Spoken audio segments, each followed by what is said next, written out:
Bom dia a todos y bienvenidos. Now I will change it to English. I'm not core major, as you can see. I mean, I have changed with this activity, with a lot of work we have done, but I'm still Victoria.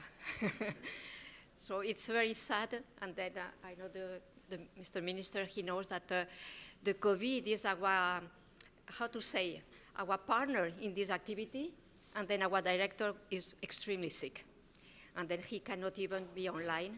So after, I will just read a bit some words from him, just welcoming all of you and thanking. It's not working. I think I was a bit far. Yeah. So even if it's very indicated, but I'm just mentioning the channel 1 is for English, and channel 2 is for Portuguese. So I think if the minister allows, we can perhaps start with Mr. Mario Nava, who is the Director General from the DG Reform of the European Commission, that he's also very far, but thank God he has not the COVID. He's in Croatia, and then he wanted absolutely to join this event, even if it's by video conference. So I think we can be ready, and then just share the screen. He's having a look to all of us. I have been checking there, so I hope we look nice. And then I hope that he can say a few words. Bon dia, Victoria, and best wishes, of course, to CORE, and good morning, everybody. Before starting, let me say two things. My name is Mario Nava. As you said, I'm the Director General of DG Reform. That means the Director General under Elisa Ferreira. And I think both of us would have loved to be there. So I'm bringing not only mine, but in particular, and especially the best regards and wishes from Elisa Ferreira, of course, the Portuguese Commissioner. And the second, I think you can. I've been in Lisbon a number of times. I think you can trust me when I say that I would really love to be there at the Centro Cultural Belém. Now, this is a very important project, and as you know, we pride ourselves of the fact that the technical support instrument is at the service of member states to implement structural reform in the field of education, and in particular in the field of inclusive education. As DG Reform, I think we have had a relatively ample experience to support member states in all their effort to design and to implement inclusive education legislation, but also, as we are doing with this project, to monitor the implementation of education legislation, to facilitate the stakeholders' consultation, to improve the policy coordination with all the different education systems. We know very well this is literature, this is everyday practice. Education is at the center of the economic and social developments. And there are a number of correlations or causations that remind this every day. So, as I said, we've been working with a number of countries. It's great to be working in Portugal with you. Today, we have been working in Poland, in Spain, in Romania, in Czechia, in Cyprus, in Malta, and in Greece, on all these areas. And Victoria, you mentioned it, when it comes to this type of work, the European Agency for Special Needs and Inclusive Education has been particularly crucial. So we are very thankful for all your work, and we're very thankful for the dedication that CORE and you and all the others have put into that.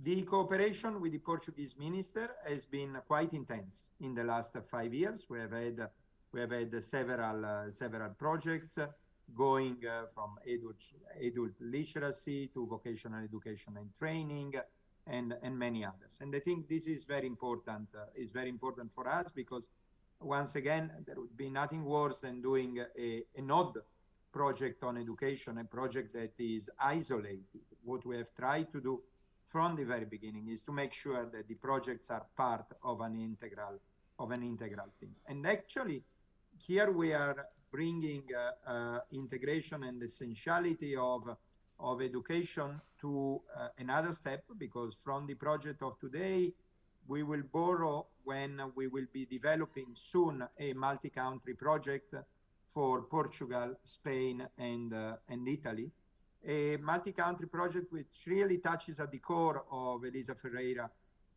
portfolio, because the project will look at addressing regional disparities in accessing inclusive education. And I think for the countries, the 3 countries I mentioned, the regional dimension is, of course, extremely important. The regional dimension is always important for all countries, but clearly for the 3 countries I mentioned, it's very important. Now, at the European level, in addition to do practical work, as I was detailing, we have also done a number of important initiatives. As sure you all remember, we have in place a strategic framework to transition toward what we call a European education area. So is the area of education. This is an initiative that is there for a while, and we have the target to 2025. But also, you certainly remember that the 8th of May of last year, of 2021, there was the Porto Declaration, a couple of hundred kilometers north of where you are today. And the Porto Declaration on social affairs, the first principle of the Porto Declaration is about the citizens' right to access quality and inclusive education. And the technical support instruments, which is the program that with all my colleagues under the direction of Elisa Ferreira we manage, is there for this. It's exactly there to help member states to translate policy and initiatives into concrete action and fact. And what we are looking today is a project with an history, the history that started nearly 3 years ago in October 2019, when we received a request from the Portuguese Ministry of Education asking for technical support in this area. What we liked a lot of this request was the one-to-one correspondence between the law that was there in place, the determination of the government, and the fact that we could move to a monitoring, to the monitoring activities, which is of course fundamental. Through the course of the project, as you know, we have developed a unified monitoring framework composed of 6 fundamental quality standards and 11 indicators that do measure the degree of implementation of each and every of these standards. So fundamentally, each of these standards have been developed through what I would call a genuine participatory approach, which has used really a wide range of tools and methods to gather the views of all the stakeholders. Victoria was joking, saying how COVID has been our partner to the project. This is absolutely true. COVID has been the partner to the project, so the consultation and the school visits were made complicated at times by COVID, but I believe we have managed to do it. And obviously, in the midterm, the framework is expected to guide future policy initiatives in the area of inclusive education. What did we learn from this? I think we have learned a number of lessons out of that, but let me go through maybe 3 or 4 of them. I mean, lesson number 1 is very clearly, again, what Victoria was hinting at, and I believe the minister will also mention, has been the very participatory consultation that we were able to do. We have involved learning communities at large, lato sensu, as you say in Latin. We have ensured stakeholders buy-in right from the very beginning, which was quite essential. So that means, of course, the teaching community. That means the related profession to the teaching community. But that also means parents, of course, student association, local and regional authorities. Once again, the regional dimension is quite fundamental when it comes to education, scientific community, and the relevant third sector's organization. And all of these, among others, because as I said, the participatory approach was quite large. The second lesson learned is definitely the one of the need to empower schools. you can call it additional school autonomy within a fixed cooperation framework. But the empowerment of the schools is essential. Why it is essential? Because of what we have discovered through it is that one size does not fit all. The realities are very different from town to regions, from local councils and all of that. So the fundamental importance of empowering the schools and maybe even within the schools empowering the different professors, I think has been discovered and has been put in practice a lot. The result of the surveys show a very strong indication of a clear degree of consensus among the Portuguese education stakeholders, degree of consensus of the key values of the principle enshrined in inclusive education law, which has an approval rate of about 90%. So on the basis of these shared values, I think that empowering the schools and giving school autonomy was absolutely fundamental. And then the third factor, which God knows how is crucial in these very difficult times we are living, is the continuous training of the teachers. I mean, the teachers are phenomenal. I think we have all a big deal of gratefulness and of affection toward all our teachers that we have encountered in all our life. But we all know that they do probably one of the most important jobs in the world and one of the most difficult, because they need to work day to teach and night to train. And I think the teachers training is really the center of that. So I think the teachers training offer has come out as one of the essential elements.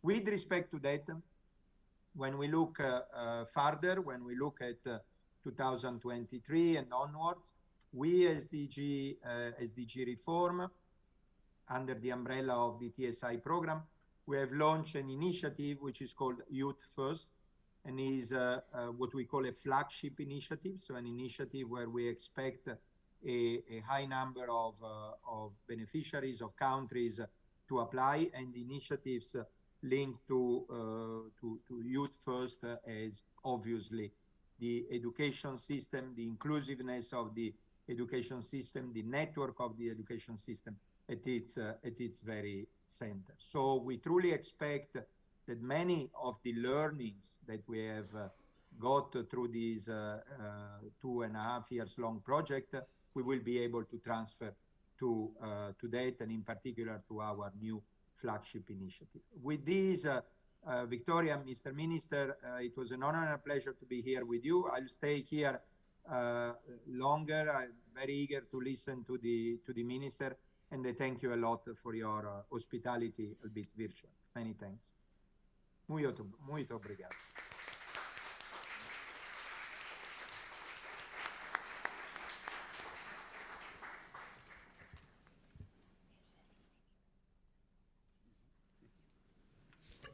Thank you very much, Mr. Nava. It was very gentle, and I think you have summarized so well our activity. So I think our task later on will be much more easy. So I need just to read a bit of some words that Cor has been writing, because he said, I wanted that they receive some of my words, even if I am not here. So he said shorter, it was 2 pages, but I will make it shorter. I think I have his permission. And then after, I think the most important is to listen to the Minister with the feedback, because we are very honored that you are with us. So now I am Cor. Dear all, unfortunately, I can't be with you today due to a recent visitor to my house with the name Corona. And although this visitor and myself share important parts of our names, my name is Cor, we are not family, we are not friends. On the contrary, I can't even speak to you through Zoom or any other online tool, since I am still coughing, sneezing, and also my voice has not the tone that I used to have. It is with great regret that I had to cancel my trip to your wonderful country, since I was very much looking forward to following the discussions and the reflections during today's event. For our agency, Portugal is a very special country. Portugal is a member of our organization since the very beginning of its birth, 26 years ago. And the Portuguese Ministry of Education has always been a very active, respected, and truthful partner in these 26 years. Filomena Pereira has supported our network from the very beginning and helped the organization to grow up during the past 26 years. There has been a lot of learning, exchanges, and synchronized developments between Portugal and the agency, a cooperation that can be characterized as a typical win-win cooperation, with a lot of synergy. The agency and its member countries learn many good lessons from the innovative developments in Portugal, and the Ministry of Education from Portugal applied important principles and outcomes of various agency studies and their activities. In relation to the development of inclusive education, Portugal has always been a pioneer, and we know that representatives from many other countries have visited your country, and I'm sure many study visits will take place in the future. The strength of your approach has always been steered by the principle of a strong vision from policymakers. This means, firstly, putting a political vision for inclusive education into a shared language and a shared way of thinking that all stakeholders can understand and activity discuss. I will jump some paragraphs. I think he will forgive me. In your view, the involvement of stakeholders, including learners and their families, teachers, and all other organizations in the education environment, is a condition sine qua non for the success of implementing inclusive education as a very important step towards more inclusive societies. The event today shows how broad and strong the stakeholder involvement is for policy development and implementation. Well, now let me finish. I am sure that I will be forgiven. Perhaps I am fired, but anyway, I take the risk. Let me finish by wishing you a inspiring event with good discussions and reflection and great outputs. Again, I'm very sorry not to be able to be here with you today, but I hope to be able to meet up soon again. Kormayer, Director.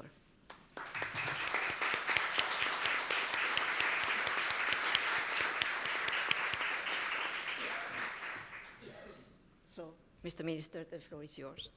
Muito obrigado, Vitória. Muito obrigado à agência por este trabalho de parceria que temos tido ao longo de muitos anos, de facto, de várias décadas já, mas de uma forma muito intensa nos últimos anos, e em particular com este trabalho que felizmente tivemos a sorte de poder contar com a agência para poder implementar. Queria cumprimentar todos, cumprimentar também o Dr. Mário Nava, agradecendo à Direção-Geral de Apoio às Reformas Estruturais da Comissão Europeia o apoio, o financiamento para este trabalho, cumprimentar todos os que aqui estão, dos serviços do Ministério da Educação, uma palavra muito especial para todos os representantes das escolas que participaram neste estudo de avaliação, porque é com o vosso input, é com a vossa voz, é com o vosso olhar de quem está no terreno que nós podemos, de facto, conseguir melhorar as políticas, monitorizar as políticas, saber se estamos a ir no rumo certo ou não. Queria agradecer também muito à professora Lisane Stefano por trazer o seu saber, o seu conhecimento. Nós precisamos da academia para ter melhores práticas e precisamos que a academia também seja informada das melhores práticas que existem nas escolas e das dificuldades que existem nas escolas, para que teoria e prática se conciliem e se aliem numa realidade muito mais profícua do que meramente um exercício académico de uma torre de marfim que não chega a cada uma das salas de aula do país, ou também para não termos salas de aula que vivem isoladas sem poder beneficiar do conhecimento científico que se produz a nível internacional.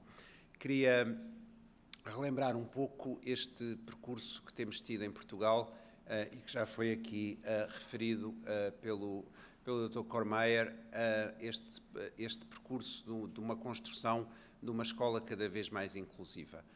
Ele não começa com este quadro legislativo mais recente, começa há várias décadas.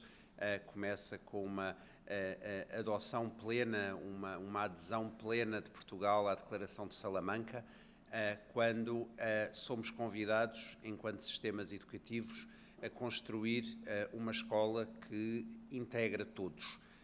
Na altura, uma abordagem muito centrada e um olhar muito dedicado à deficiência, à recepção nas escolas de alunos com deficiência, na altura conhecidos como alunos com necessidades educativas especiais. Fizemos, de facto, um trabalho pioneiro em Portugal de abrir a porta das escolas e das escolas públicas, em particular, para a integração de todos os alunos. Um trabalho meritório, um trabalho de formação de professores de educação especial que foram e continuam a ser os grandes embaixadores e agentes da inclusão nas nossas escolas, mas sentimos e percebemos que estávamos em condições de ir ainda mais longe e de dar este passo difícil, este passo ambicioso de passar de uma perspectiva integradora para uma perspectiva inclusiva. O que é que isto significa? Isto significa não apenas ter os alunos nas escolas, mas sim ter as escolas nos alunos. Ou seja, significa dizer que estes alunos não são alunos especiais, não são alunos que ficam naquele corredor da escola, são alunos que têm lugar na sala de aula com os outros, são alunos para quem o currículo também tem de se adaptar de maneira a chegarmos a cada um e de chegarmos também àquela capacidade fantástica que é dizer, quando temos uma escola inclusiva, não são apenas os alunos que têm necessidades específicas que crescem, são também os alunos que não estão identificados como tendo necessidades específicas, que crescem no contacto e na interação com os outros. Isto levou-nos então à elaboração da legislação que está em vigor, ao Decreto-Lei da Educação Inclusiva, que quisemos que não fosse um Decreto-Lei à parte, ou seja, quiséssemos que ele acompanhasse o trabalho de reforma curricular que estávamos a desenvolver, um trabalho ancorado num perfil dos alunos à saída da escolaridade obrigatória, ancorado numa visão de currículo mais rica, em que a cidadania também é uma parte integrante das aprendizagens que os alunos desenvolvem, porque percebemos que não há cidadania se não houver inclusão, e também percebemos que não há inclusão se não houver um trabalho curricular. E porquê? Porque o principal instrumento para a inclusão é o currículo. É através das aprendizagens que incluímos aqueles que ficam de fora. Não é encontrando uns caminhos à parte que serão sempre menos ambiciosos do que a apropriação plena de um currículo que é desenhado para todos. Isto obrigou-nos então a assentar em vários princípios. O princípio de que todos nós, cada um de nós, tem capacidade de aprender.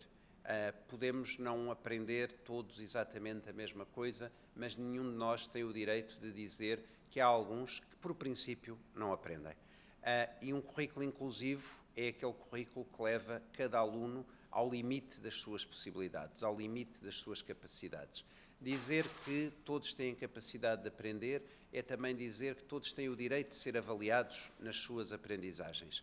Mas ser avaliado não significa aplicar uma métrica cega que é indiferente às capacidades de cada um e àquela progressão que cada um faz de acordo com as suas capacidades. Definimos também uma legislação que assenta no princípio de que só podemos ter inclusão se todo o espaço educativo for um espaço de inclusão. Ou seja, convidamos os nossos programas, vários, as nossas redes, a serem contributos ativos para a inclusão. E este foi o desafio que lançámos à rede de bibliotecas escolares, ao Plano Nacional das Artes, ao desporto escolar. Pedimos, pensem como é que cada um destas estruturas e destas iniciativas que acontecem nas escolas são instrumentos para a inclusão, com respostas muito interessantes.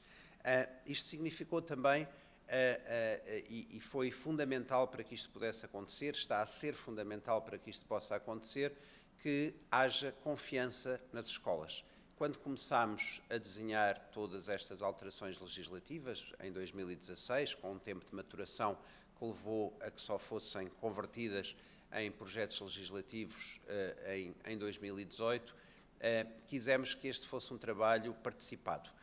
E fomos conhecer escolas, algumas estão aqui, fomos conhecer escolas que já sabíamos que faziam a diferença na medida em que não viam a diversidade como um problema, viam a diversidade ou como um trunfo da qualidade da escola ou como a sua missão. E por isso fomos conhecer práticas, fomos conhecer professores concretos que tratavam a diferença como algo absolutamente normal na sua sala de aula e que conseguiam levar os alunos muito mais longe. Este contacto com as vossas escolas, e estou mesmo a falar olhos nos olhos para alguns dos diretores que aqui estão, este contacto com as vossas escolas foi absolutamente crítico para a definição desta política educativa. Tal como foi absolutamente crítico ouvir representantes das famílias, tal como foi absolutamente crítico ouvir os próprios alunos nos vários fóruns que fizemos com alunos, em que lhes perguntámos o que era isto de estar na escola, porque é que às vezes não estavam bem na escola, o que é que era preciso que a escola fizesse para levar todos cada vez mais longe. Foi também importante dar às escolas mais poder. O que é que isto significa? Significa que é incompatível com uma perspectiva de educação inclusiva ter uma política absolutamente centralista sobre quais são as respostas que as escolas podem dar. E este é um grande salto que se faz do Decreto-Lei 3 de 2008 para o Decreto-Lei 54 de 2018. Desapareceram as alíneas. Para quem está dentro da nossa legislação, sabe bem o que isso significa. Nós tínhamos uma legislação com grande mérito na altura em que foi desenvolvida, foi o grande passo para a integração dos alunos, mas que nos obrigava a uma tipificação dos alunos e a um arrumar dos alunos em determinadas alíneas e categorias, independentemente das suas características específicas. Isto levou a várias bizarrias, por vezes, o termos de forçar diagnósticos para poder ter respostas a alunos, ou termos alunos que, de facto, não eram nem a linha A, nem a linha B, nem a linha C. Era a linha F, que não estava prevista na lei. E, portanto, este dar poder às escolas é o dar poder às escolas de atender às necessidades específicas de cada aluno, independentemente de ele vir a priori com um rótulo ou sem rótulo, mas sim olhar para o aluno como um todo e ver e poder a escola definir quais são as medidas mais adequadas ao seu desenvolvimento. E por isso, quando falamos de autonomia, quando falamos de flexibilidade no desenho das respostas das escolas, quando falamos de inovação curricular, não temos em nenhuma destas palavras um propósito, temos aqui conjuntos de ferramentas, conjuntos de instrumentos para que a escola se possa adaptar às necessidades de cada aluno. Isto implica, de facto, perceber, como eu dizia há pouco, que tudo o que acontece nas escolas deve ser um instrumento para a inclusão.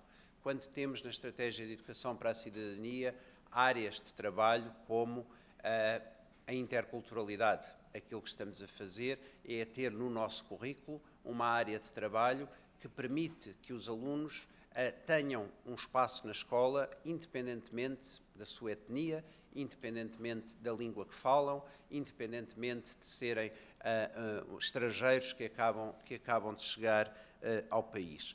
Quando temos uma campanha grande nas escolas, a escola sem bullying, escola sem violência, aquilo que estamos a fazer é a dar instrumentos às escolas, a acompanhar as escolas, para criar nas escolas espaços seguros, espaços de bem-estar, para que nenhum aluno se sinta mal, nenhum aluno se sinta colocado à margem, porque tem algo tão simples e tão duro como o ter medo de ir à escola. Quando temos uma iniciativa como o orçamento participativo das escolas, aquilo que estamos é a convidar todos à participação e à construção coletiva a partir da sua voz enquanto aluno. Falamos, não é por acaso que é a Direção-Geral das Reformas Estruturais que acompanha este processo de monitorização. A educação inclusiva é uma reforma estrutural na educação. Fala-se muitas vezes de o quanto os governos promovem ou não promovem reformas estruturais. Esta é uma reforma estrutural, porque passa pelo desenho de uma escola que não serve o discurso falacioso da meritocracia, que muitas vezes apenas reafirma o privilégio de alguns, mas desenha uma escola para uma missão muito clara, que é a missão de levar cada um mais longe e não de promover uma elite que já tinha tudo para ter sucesso, independentemente da escola que frequenta. E por isso, porque é uma reforma estrutural, inscrevemos na legislação duas dimensões fundamentais: um calendário específico de monitorização e avaliação e também a produção de indicadores que nos permitem aferir, que permitem que as escolas façam o seu trabalho de autoavaliação, que permitem que o novo referencial de avaliação externa das escolas possa trabalhar com estes indicadores e que possa, sobretudo, alimentar-nos a todos com um conjunto de dados para que, daqui por alguns anos, nós possamos fazer uma avaliação de fundo da eficácia desta legislação e perceber se é por aqui que devemos continuar ou se devemos fazer novas alterações. Para que isto aconteça, temos também vindo a desenvolver mais indicadores de aferição do nosso sistema. Quando temos indicadores produzidos pela nossa Direção-Geral de Estatística de Educação e Ciência, como o indicador de equidade, os percursos diretos de sucesso, aquilo que estamos a dizer, contra a lógica falaciosa também de rankings que volta e meia aparecem na imprensa, aquilo que estamos a dizer é que a qualidade da escola se mede pelo quanto leva todos os alunos mais longe. Ou seja, a escola de qualidade é a escola que promove equidade. Esse é, aliás, o tema principal de um grande movimento internacional que acontece promovido pela Unesco. Estivemos ontem mesmo na pré-cimeira da Unesco sobre a transformação da educação e o primeiro ponto, o primeiro tema quando se fala em transformação da educação é o tema da equidade. É verdade que a pandemia acompanhou este projeto, mas a pandemia também teve uma vantagem, custa-me dizer que a pandemia teve alguma vantagem, mas a pandemia abriu os olhos de muita gente para os verdadeiros problemas da escola. Muitos que nunca tinham pensado que as desigualdades são um dos principais desafios que nós enfrentamos quando pensamos política educativa, perceberam finalmente, graças à pandemia, que não podemos pensar sistemas educativos sem pôr em primeiro lugar o combate às desigualdades como a finalidade da educação. Isto implica confiar, isto implica monitorizar. Nós temos preocupações sobre o desenvolvimento desta legislação, por isso mesmo estamos a desenvolver um plano de formação bastante alargado, dirigido às escolas, às dinâmicas organizacionais nas escolas. Preocupa-me ver e ouvir que em algumas escolas a legislação gera mais burocracia do que inclusão.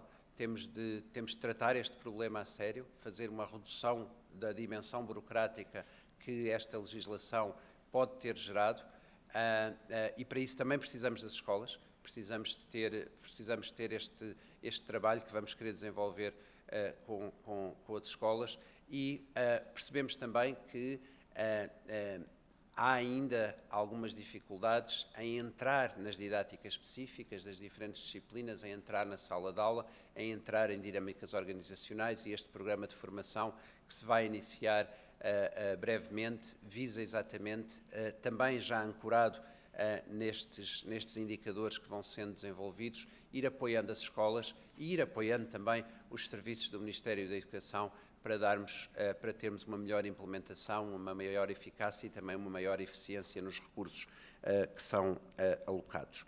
De tudo isto sai uma convicção muito grande, é que já não é tempo de vivermos na ilusão de que a escola é um lugar de standardização.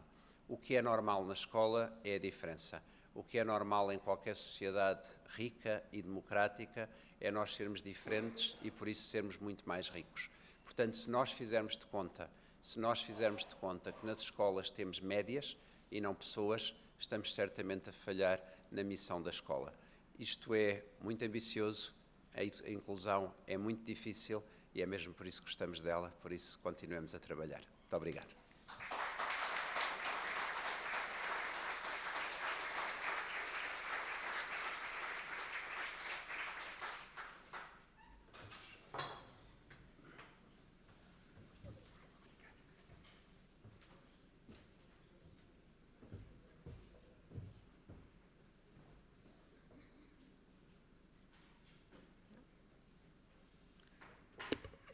Muito obrigada por la presencia. It's an honor for us, really, and then we are so happy that you are with us today because we consider you are a bit the father of this law.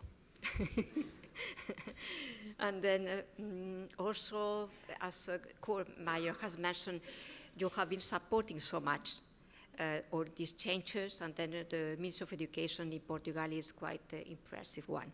We need to say. I mean, I need to say because I think it's important for the Portuguese to hear that every country now is looking at Portugal because you have made such a process, such an impressive process, that in the beginning, I mean, it was this idea that our countries, because I am also from the south, we are doing a bit, what we can, because we are a bit poor.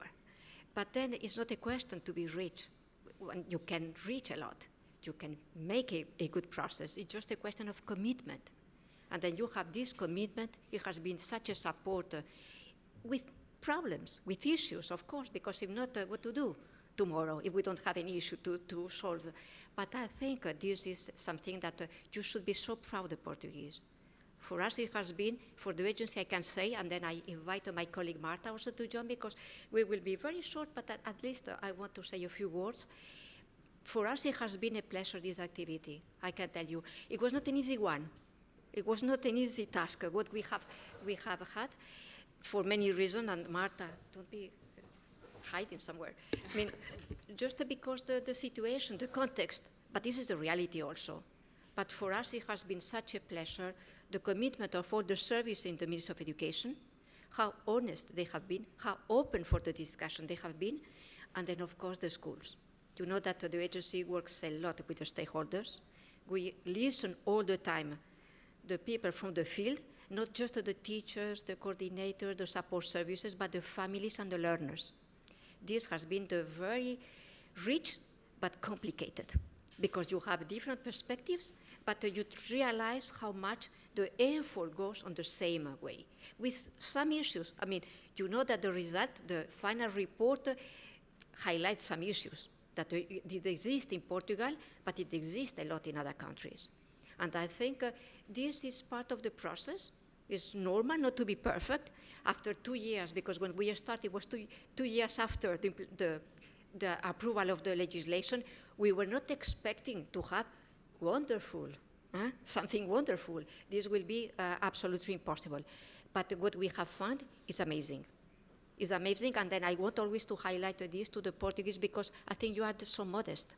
You don't realize how much you have, how much knowledge you have gathered, and then these schools that they have been willing to share with us, to discuss with us, to be disturbed by us, to be working with us, is a real pleasure. You have a potential there that, I mean, whatever country will envy you.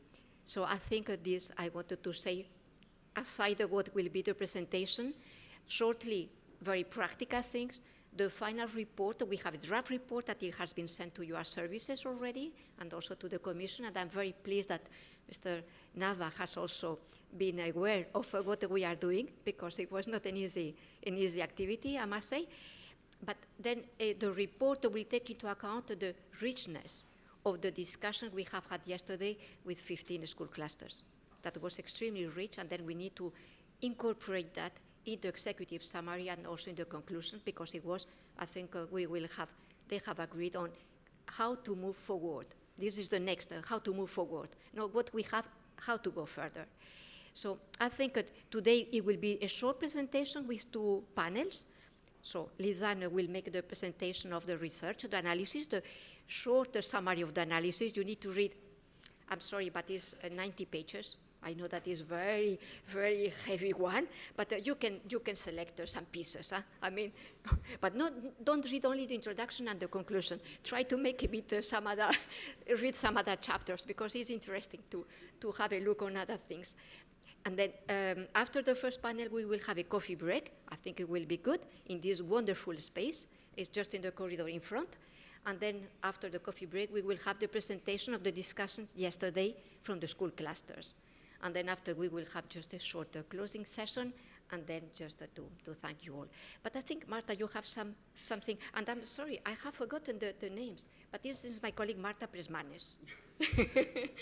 I can introduce you. Thank you, Victoria. So I wanted to explain to you a little bit in the context of how this project was implemented very shortly, in the context also of the coronavirus, because when we had the pleasure to be offered by the Commission to implement this project, it was at the end of 2019, and Corona was not yet there. And I remember when the project started in June 2020, we were 3 months after the declaration of the pandemic everywhere in the world. So we thought it was going to be a matter of 3 months, more or less, but it was not the case, as you all know. So in June 2020, when the project started, Portugal, like many other countries in Europe, was under lockdown. All the schools, or almost all schools, were closed. We were all working from home, and so we, in our team, we decided we were also going to do like you, like that. We were going to work from home, but we wanted to start properly, and we started with a desk research. So we compiled all the information, documentation from the Portuguese Ministry of Education sent to us to analyze the documents. We also included the inputs from Norway and Estonia, because we wanted to include their education systems to be able to see what was their pathway in inclusive education. So Portugal had a kind of feedback from these countries too. We then continue with designing the monitoring system, which is based on standards and indicators to follow the evolution of the standards.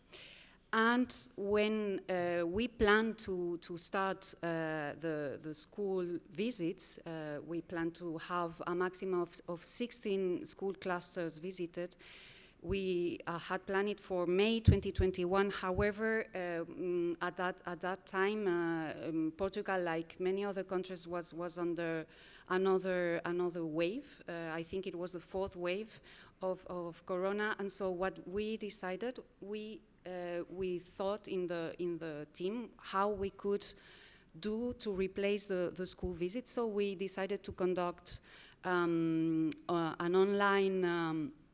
online interviews to ministry officials, to regional authorities, and representatives from school clusters, and also our parents' associations.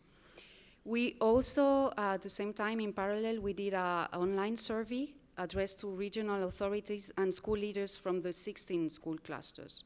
So as you can see, we use different tools to compile information about how the law was being implemented. And finally, in November 2021, we were extremely happy. We were able to conduct the first school visit, and we were able to continue with the school visits until April 2022. And in total, we could visit 9 school clusters. And shall I say the name one by one? No. Okay. So I wanted to present you a couple of points of how we thought, how we have seen that COVID has impacted not only in this project, but mainly in schools, because we didn't want to pretend that COVID didn't exist. We didn't want to pretend that it has not affected schools, all of the contrary. So we asked all stakeholders about how they thought it has impacted. So a couple of points on this. So all actors were put in stress because of the pandemic. So from learners to school directors, but also parents and tutors were very stressed about this situation. And in this way, well-being and mental health issues have increased. Another important point of the COVID impact is that when schools were completely closed, it has impacted more vulnerable learners, and especially vocational and artistic schools, because they use more physical materials to work with learners. And another point is that the communication between families and schools has been extremely important. And because it was used as a bridge for those who did not have access to digital content. Finally, I think it's important to highlight that COVID has had also a positive impact. It was an opportunity to use technology in the teaching and in the learning. And also, mainly, it has highlighted that school is not only about learning, it's also about socializing, and it helps leveling the play field. So, to finalize, I think it has been an opportunity to reflect on how the system works and to verify that education helps to be more flexible, and it could help to overcome another crisis. We hope there's no other crisis, but just in case. Thank you, Victoria. Thank you. I'm sorry that I know that the time is running, and then I know that we have other panels, and then the school clusters, they know that I'm on this very, very tough, and that the time needs to be very much respected. Just I think before to go to give the floor to the first, that is a summary. I mean, it's not I am just encouraging you to read the 90 pages, as you see. I am very positive on this. I think one element that has not been mentioned by Marta, but it was in our mind as a team, is that perhaps the implementation of the law could be very much affected by the pandemic. We were a bit having this in mind, that we know that in the Ministry of Education, the members of what we call the steering committee, the GE, statistics, the GESTE, all of you, and then the inspectorate, they thought that this may have a huge impact. I can open a bit about our final part of the report. In fact, it has an impact, but less than expected. But we cannot compare as a research what will happen if the pandemic was not there. We were so impressed how much all the people involved in the state were implementing the law, and how well informed they were. So I think we should never forget the positive impacts. So I think now Lisanne and the team, Annette, and then Kari also, and then Elisa, the floor is yours. Keep time, huh?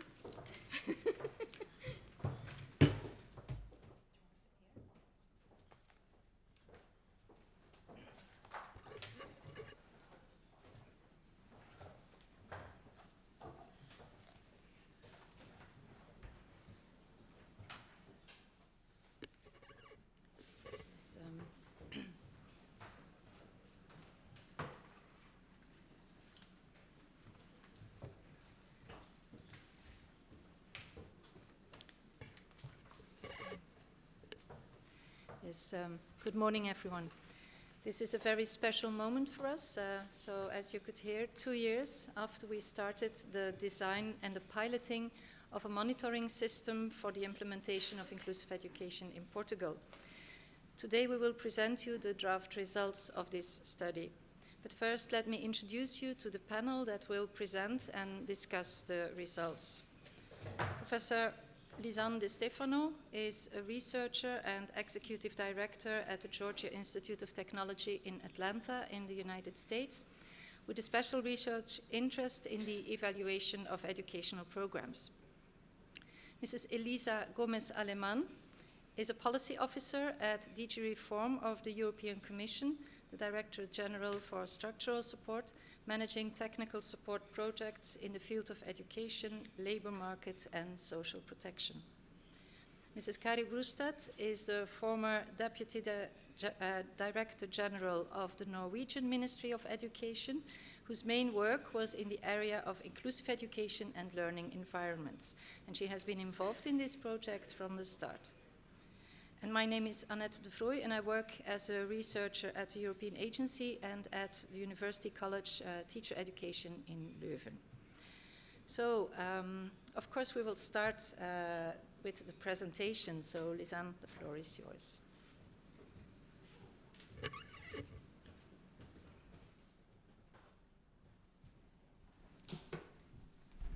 Thank you, Annette. Bon dia, everyone. I am so honored to be with you this morning in this beautiful country, in this wonderful space, with such talented and passionate educators. It is wonderful. It's been a wonderful experience working on this project, and a very wonderful experience being here with you today. And I'm very excited to talk about the work that we've done. We had a marvelous meeting yesterday, as Victoria said, with representatives from the 16 school clusters that were a part of this study. And you'll hear from them a little bit later on. And it was a transformative experience for me to hear them talk so naturally and passionately about inclusion and the journey of becoming an inclusive school. Very, very powerful. But as a foundation for understanding that presentation, I'll talk a little bit about this work. I should also say that I have been watching Portugal with interest for many years.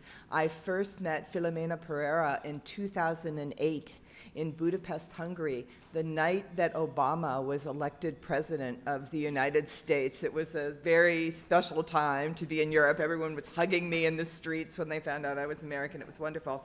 And Filomena has been very influential in my understanding of inclusion and how a central agency, how a ministry can work in a country to really promote values and beliefs and lead change. And so I just want to, I've never said that to Filomena before, but you have been very important in my own intellectual development.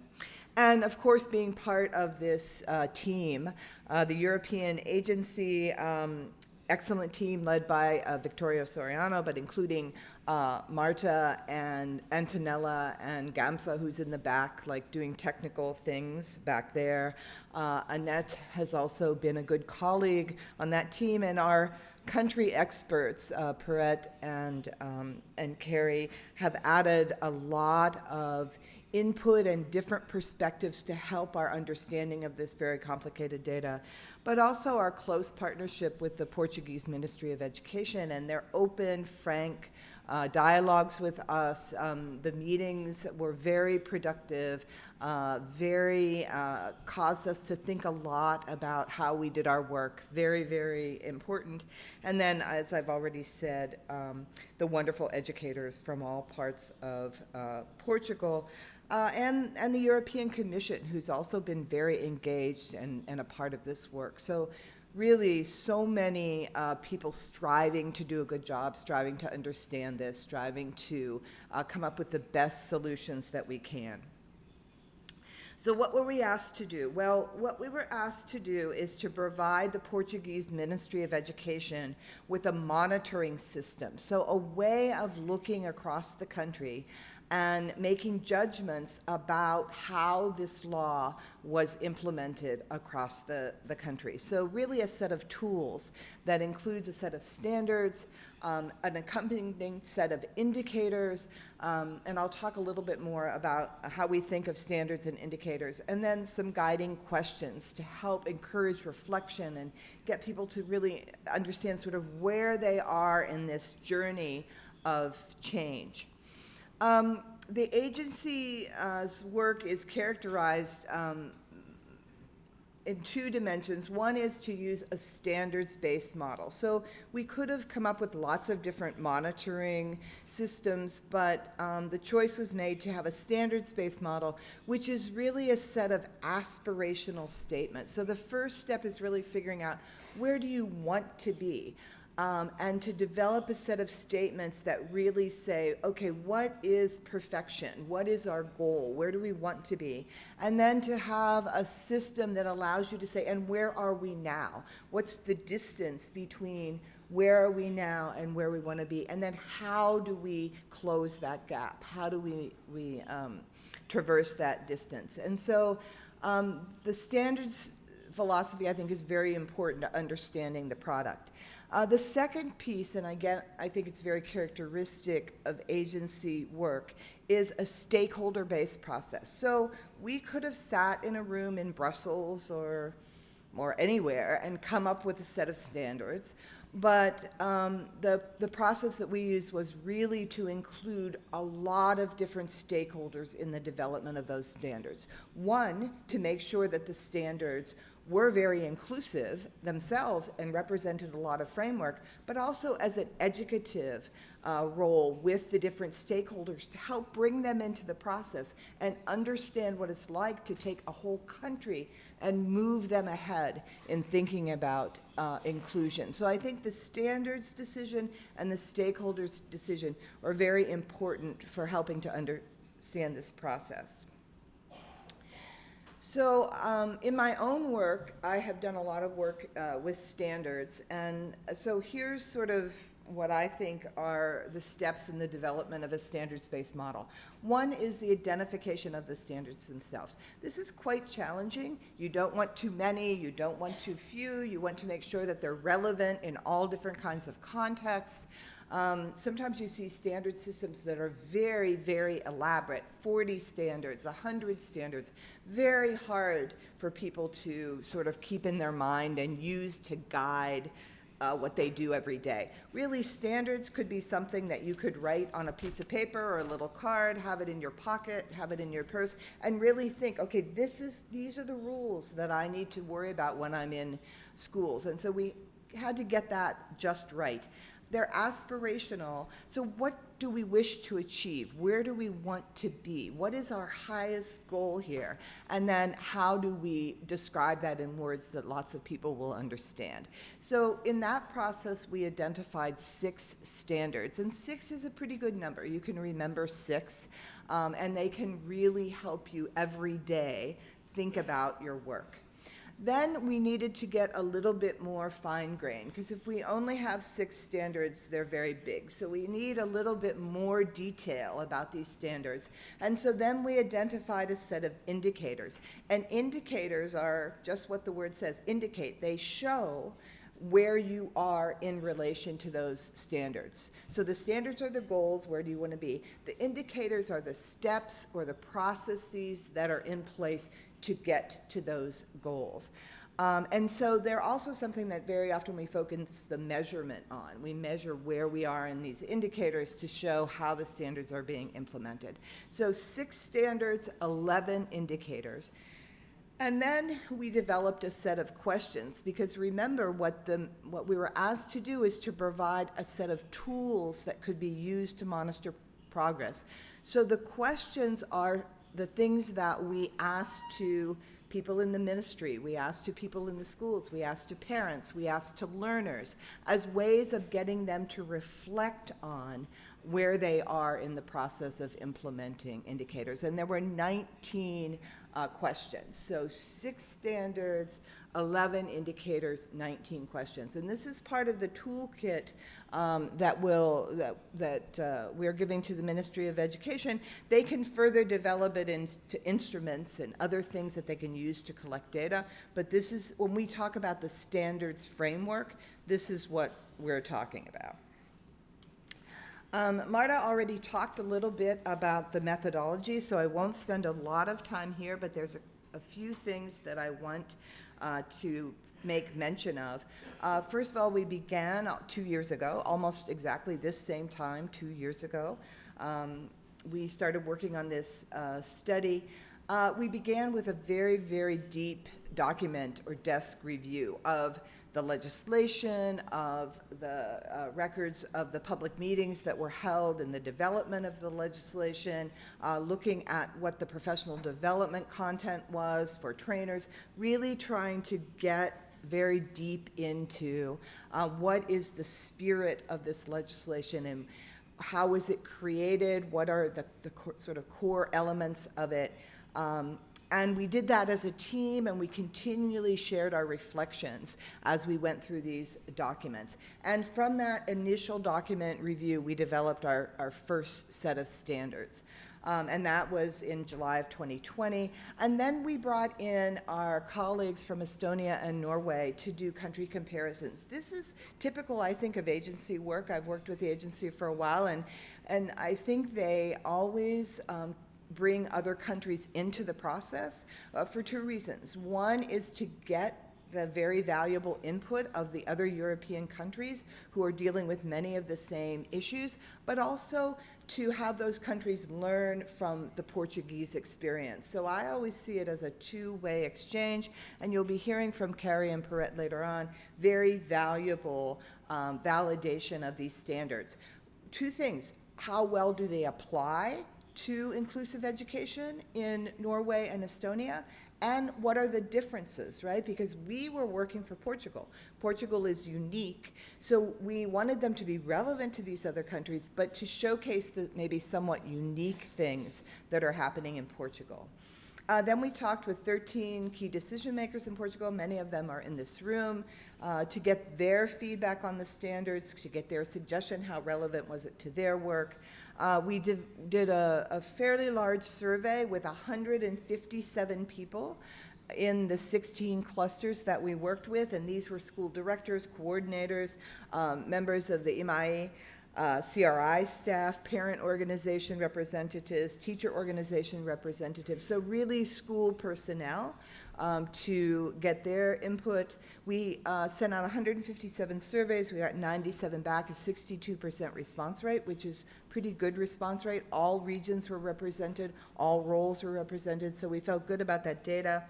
Then we did many cross-analyses, and when Victoria is talking about the 90-page report, some of those pages are comparing between the interview data and the survey data and the school visit data, and across all three sources. So that triangulation across the three sources was very important to our work.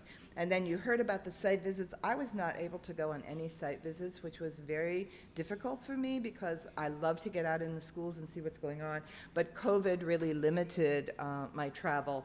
And here we are today, reporting to you on the findings. So what are the findings?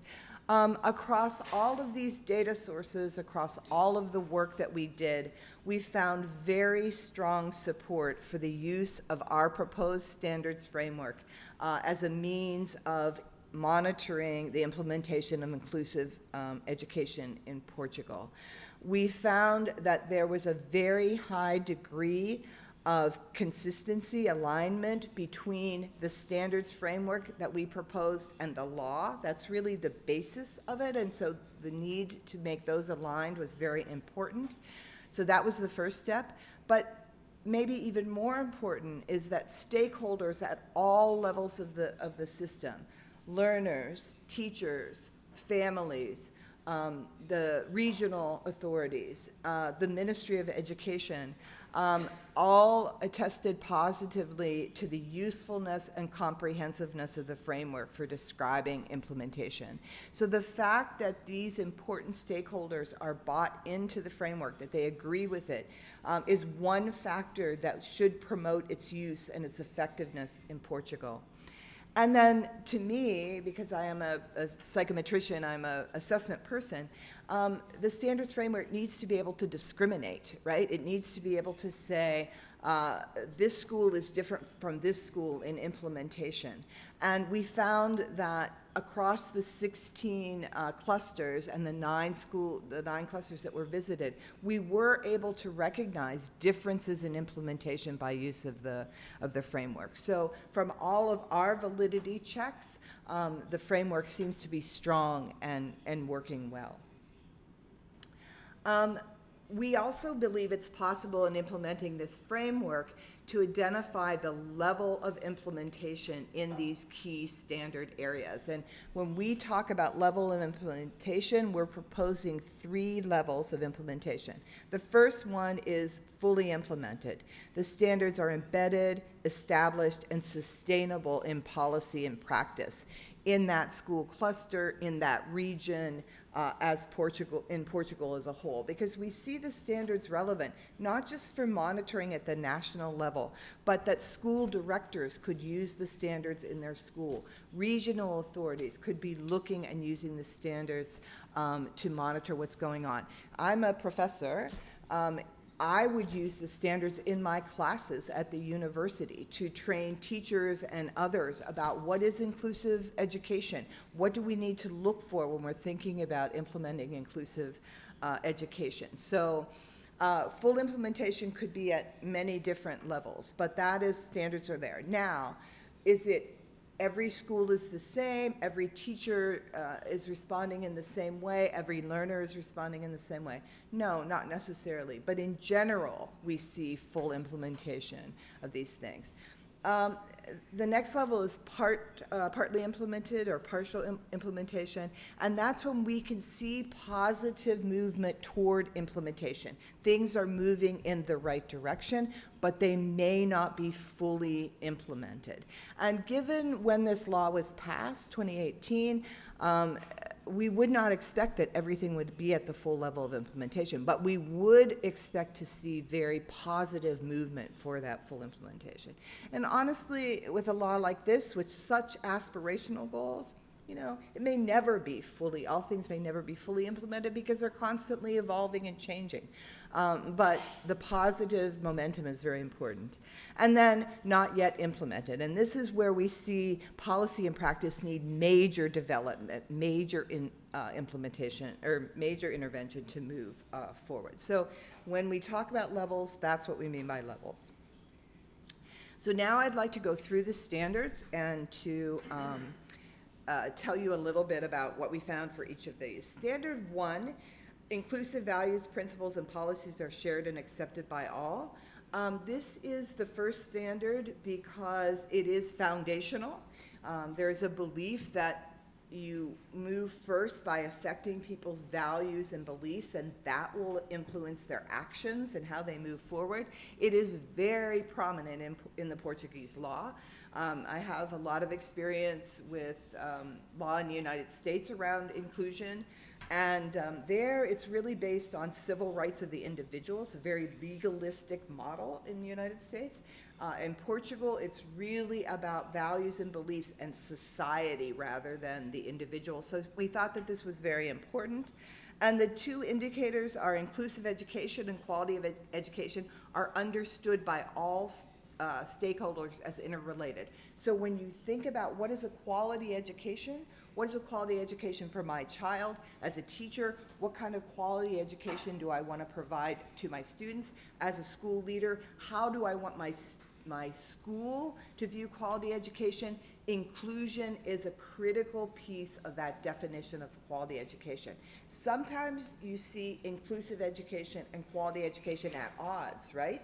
People feel like, oh, my child is not going to get a quality education in an inclusive environment. This law turns that around and says, no, a quality education is an inclusive education, and all students are going to benefit from being in an inclusive environment. And then, so how did we get at that with the individuals, the stakeholders? We asked them, how do you define an inclusive education? And see if they mention quality. How do you define a quality education? See if they mention inclusion. So we got a sense from them about what they see as very important in an educational environment. And then we thought another important piece of this values and principles and policy was communication. Do people have good information about this? How do they get their information? And so we asked various stakeholders, what information on inclusive education did you have? Where did you get it? When did you get it? Who gave it to you? So we learned about how information flows here.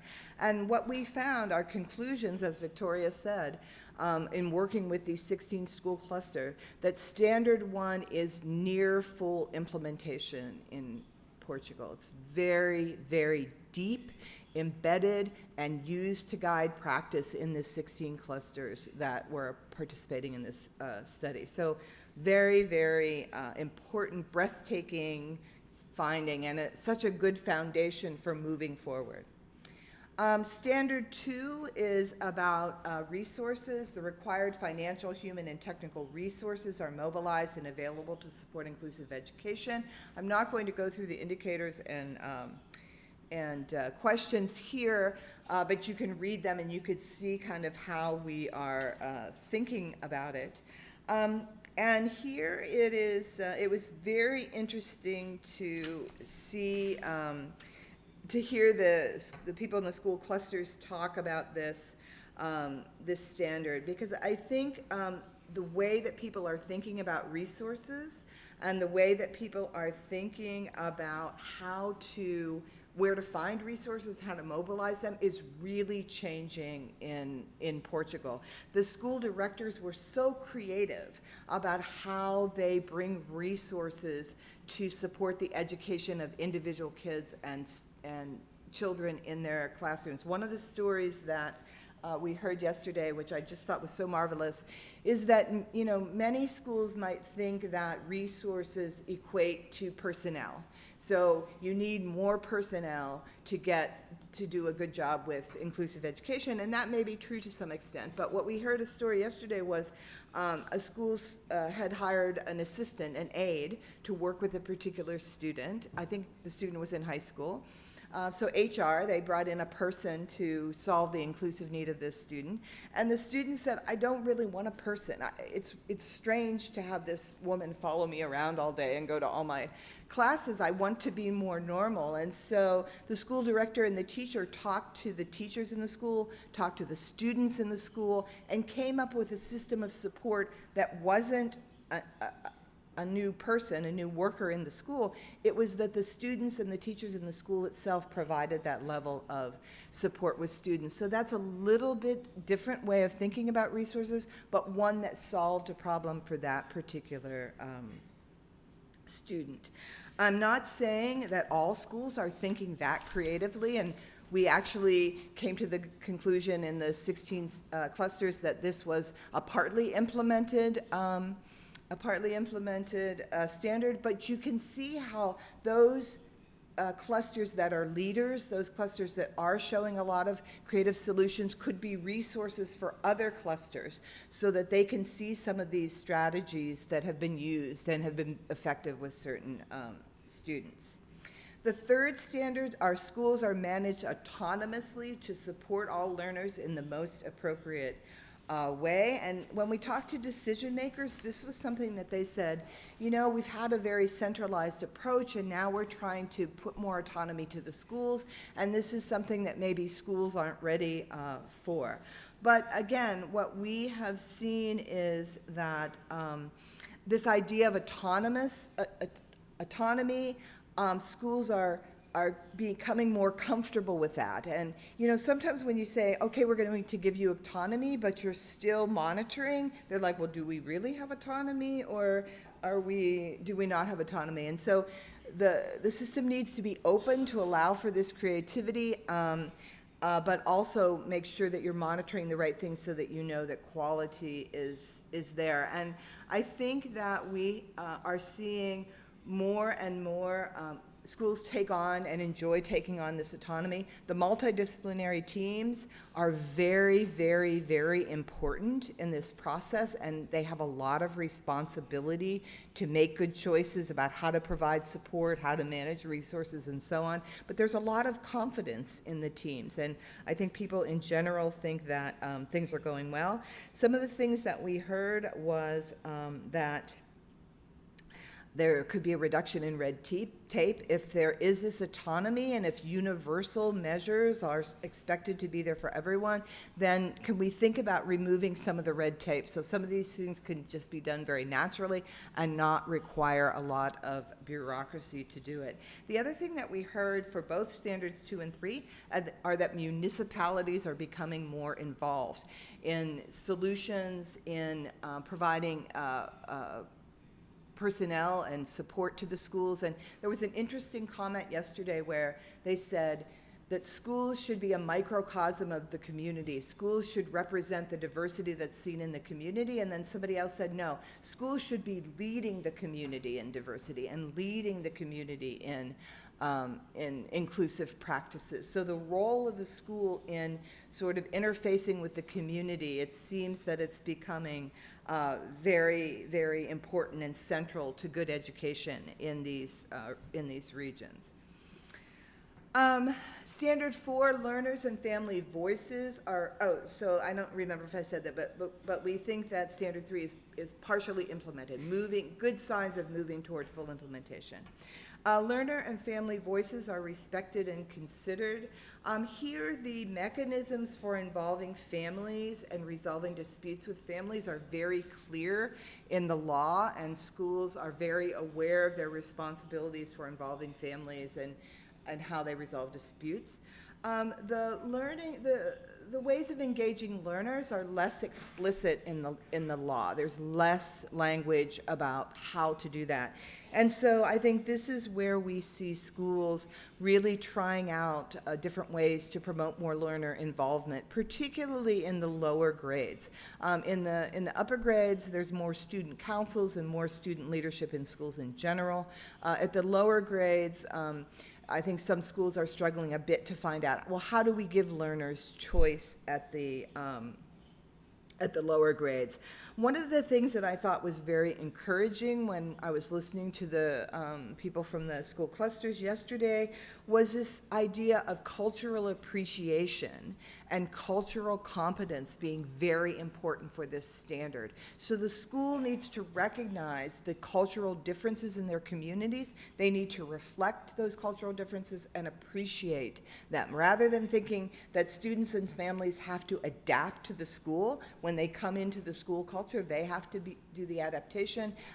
They were talking about it more as a two-way adaptation, that the schools need to be aware of the cultural differences and the norms in the community and bring that into the school as well. So we would consider this one to be approaching, partly implemented or approaching implementation. And possibly schools would appreciate more guidance in how to involve learners at all levels in the school system. Training and professional development is our standard 5. Effective, that they're good and that everybody gets a chance to use them. What we found here is that there is a lot of professional development available for teachers and school leaders around inclusion. The national programs of professional development are very accessible, available to all, and school directors do a lot to encourage their staff to get involved in professional development. Some areas that we have heard there's a lot of interest in is peer-to-peer professional development. So not just the ministry providing professional development or maybe universities providing professional development, but linking schools in maybe an Erasmus model to learn from each other. We certainly saw that as very powerful yesterday. Certainly members of those 16 clusters would be excellent at doing this. And so peer-to-peer within a school, across schools, across regions was very, very important. And then professional development for people other than teachers or school directors. So for non-teaching personnel in the school, the bus driver, the cafeteria, the admin, what is inclusive education? What does it mean for their job? For therapists and collaborators with the school, professional development on inclusion. And for higher ed faculty and teacher educators. There is some feeling that new teachers do not come into a school ready to teach in an inclusive environment. Their collaborative skills are good, they've learned some things, but the notion of inclusion is not deeply embedded in many new teachers, and there was some feeling that higher education needs to kind of embrace this initiative as well, so they're producing teachers that will be effective, and also as they're receiving these students that are graduating from secondary school and moving into higher education, that they understand what that is. And then finally, the last standard is success and certification. And in my opinion, I feel like this is where a lot of the discussion is happening right now. A lot of people are trying to figure out where Portugal is at with success and certification. This is a standard that we feel is not yet implemented, that there needs to be a lot more discussion and guidance about success and certification. And many of the comments that we heard yesterday is that we really need to spend time thinking about what is our definition of success in an inclusive system. That it may not be academic success. It may not be traditional success as measured by standardized exams and other things. It may be a new concept of success that we want to be thinking about in our schools. Many people agree that exams play an important role, both formative and summative assessment, but there may be other dimensions of success that we need to explore and understand how to operationalize. And so finally, some people are saying, well, how do we use this standards framework? Well, the first step in standards-based monitoring is defining and validating standards. Done, check. That's what this project has done. It's given you a draft set of standards that have been validated and defined.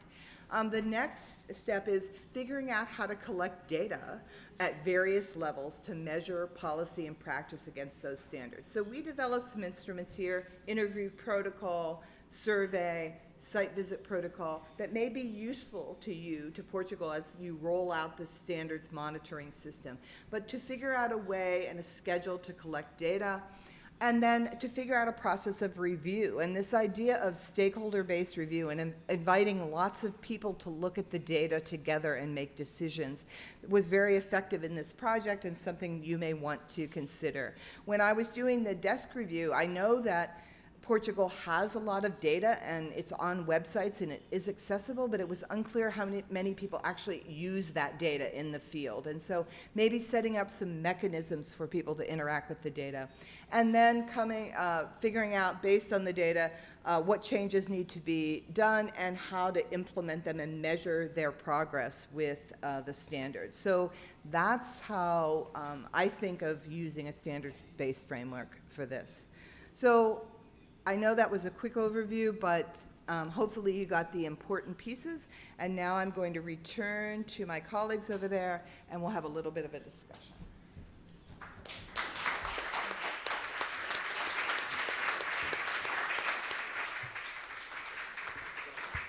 Yes.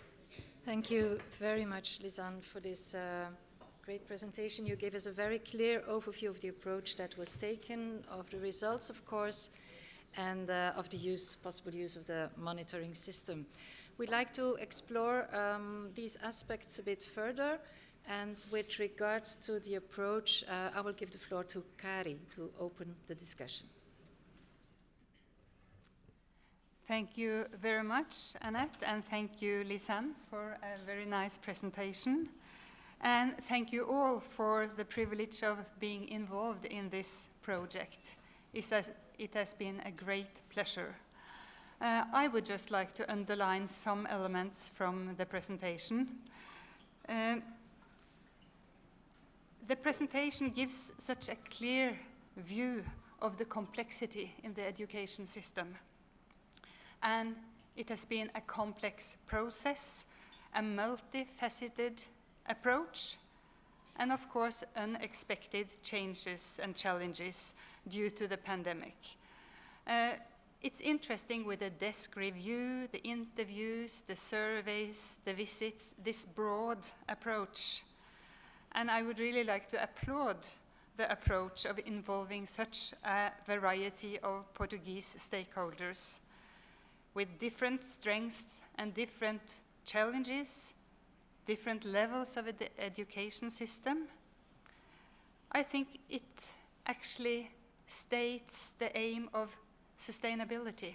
You need this wide approach in order to keep and stick to sustainability. And this was also one of the messages I heard from the Director General of the DG Reform earlier on, Mr. Mario Costa. So it shows engagement and commitment, and it promotes understanding for the need of changes or to keep on working to reach the aspirational goals. For the individual taking part in such a process, it can be difficult to see maybe the importance, the value of a contribution, but now that all has been put together, discussed and analyzed by researchers, the value for me seems to be very, very clear. And you have been presented for 6 standards, accompanying set of indicators and guiding questions. And in a Norwegian context, we have had goals, we have standards. In a way, they may often change with new political leadership. So I hope for Portugal that you will be able to get an understanding and see the necessity of keeping these standards for a long time so that you can really follow the development. This is one of the positive things, but also challenging things in the democracies we have with new political leaderships and new aims. But I think these 6 standards, or whatever you want to further work on, that you will be able to keep them for a while to see really progress. And talking for myself, I feel very lucky. I have had the pleasure to follow the process, well, mostly online, but though I've been part of some discussions. And I have learned quite a lot. And want to bring useful information back to my own country, both regarding organizing this kind of process and the way you have involved all the stakeholders, and of course, when we look at the outcome. So I would like to ask you, Lisanne, in addition to this variety of stakeholders and different levels in the education system, in your opinion, can you say some more about what has been the strongest added value of bringing perspective from other countries into this Portuguese process? That's a very good question, Carrie, and I have been, as I said, I've been working with the agency for many years now, and I just think that's very typical of agency work. We've always had people from other countries involved in our projects, not typical of United States work, okay? United States is like, okay, we don't, we're over here by ourselves, we don't really need other people. But really, the agency, I think, is very inclusive in that way. And I can see many different values to this project, and hopefully there was value to you also as these countries. But one is that high-level people like Carrie and Perrette, who are very familiar with inclusive education in their country, having their eyes on these indicators and seeing does it make sense to them is very, very important. When you're thinking about rolling out something to a whole country, you need lots of people to look at it and to say, does this make sense? So that kind of expert agreement was very important at the policy level. But the other thing is that these standards are for Portugal.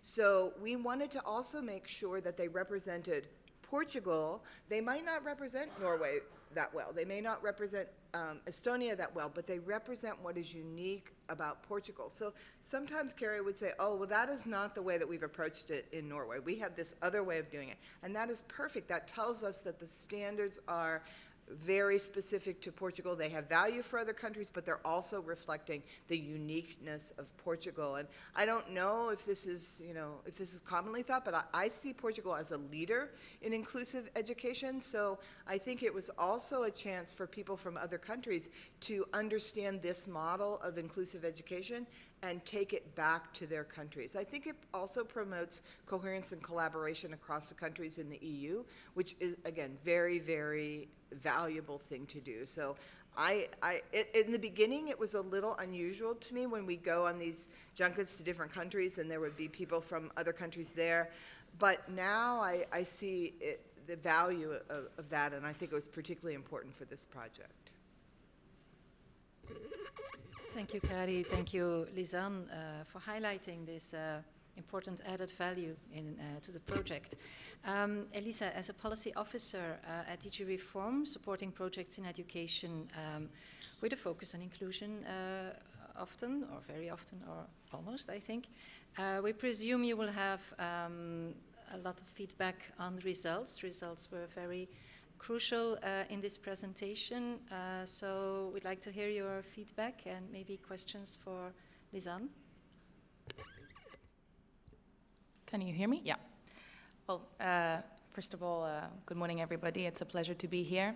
I joined the project almost at the very end now, and I was presented with a very rich 90-page report, as Victoria was saying at the beginning. So, made things easier for me in that respect. It would have been a real pleasure and to have been there since the very beginning, and to be able to join you in the different visits that you carried out to the school clusters. This is something that I will be looking forward to doing as part of our upcoming multi-country project with the Spanish authorities and the Italian authorities, and I take the chance to say hi to them. They're in the audience today. But certainly from an outsider's perspective, if there is something that is very apparent and a clear feature of the Portuguese model is, the fact that in Portugal we have overcome this constant, let's say, fierce debate that often pits performance or academic achievement and quality of education and inclusion on the other hand. So there's now a wide consensus among practitioners, policymakers, and the community at large that quality and inclusion are interrelated terms. They're not mutually exclusive. We certainly spend a lot of time in other member states, trying to convince the community at large that this is the case, and a lot of the policy debate gets, let's say, monopolized around this constant sort of debate. And the Portuguese context, I think, has shown that this is not necessary. We can move beyond that, and once there is strong consensus on the core values that the education system should be endorsing, we can focus on the more, I think, important matters of how can this support be organized in practice, right? And how to make sure that we are moving towards these goals. In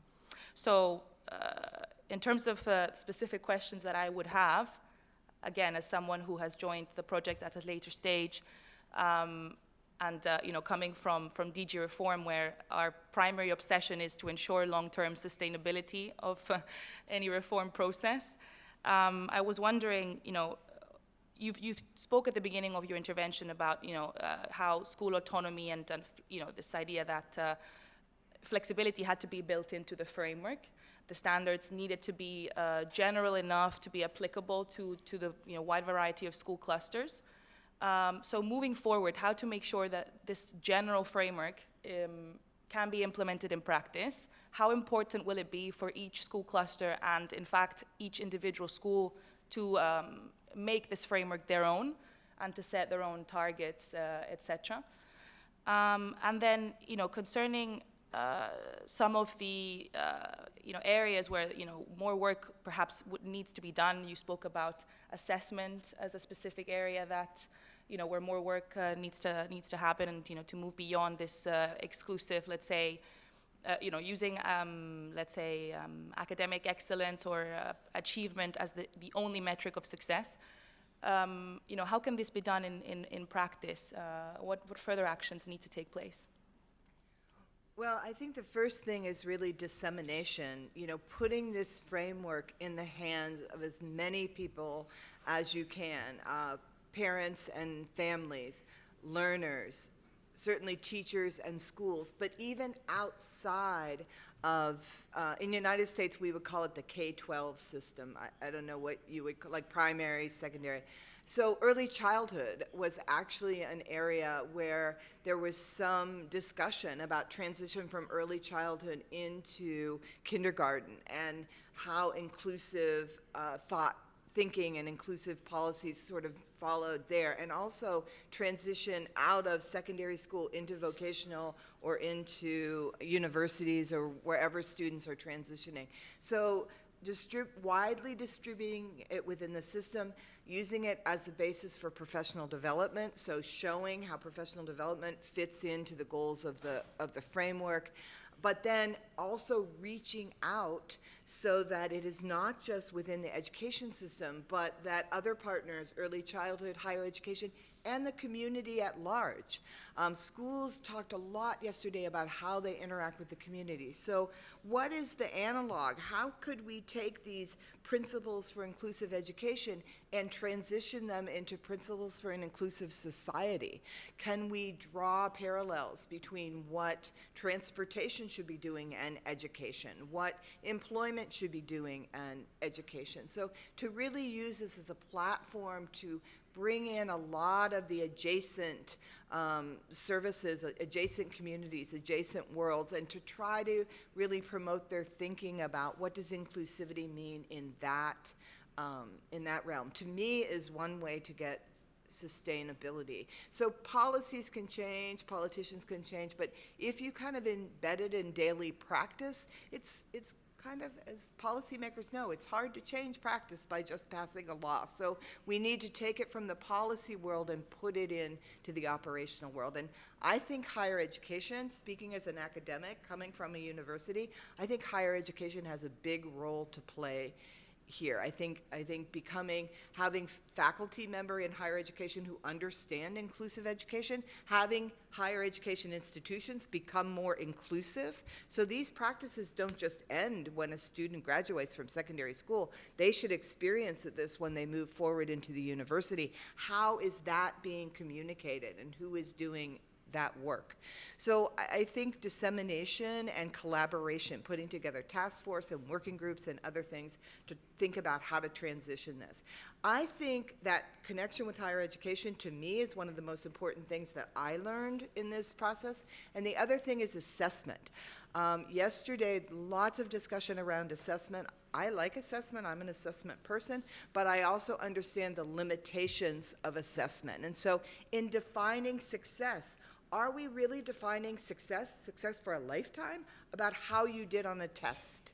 Or should there be a more complicated definition of success? So I think two things there is, if you anchor it in accountability, that's one way of sustaining it, and if you have lots of people who understand it, that's another way of sustaining it.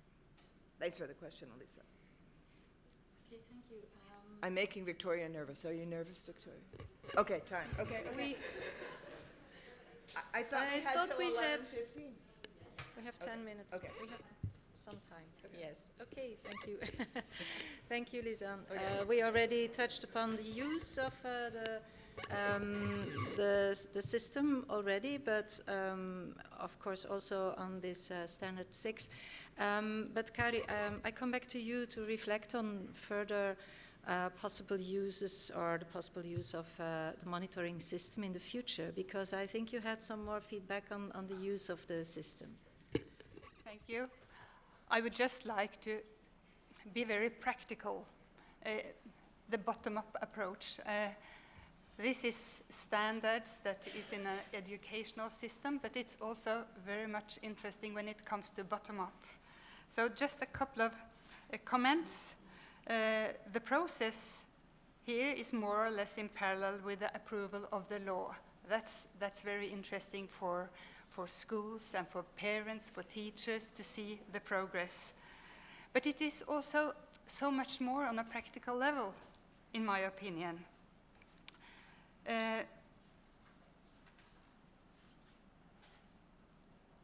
In order to build a more sustainable common understanding. So I think, isn't this work with standards in a way also to help build a more sustainable common frame of reference across backgrounds and levels? I think this frame of reference is very important so that we can talk about the same, we have a same understanding in the bottom.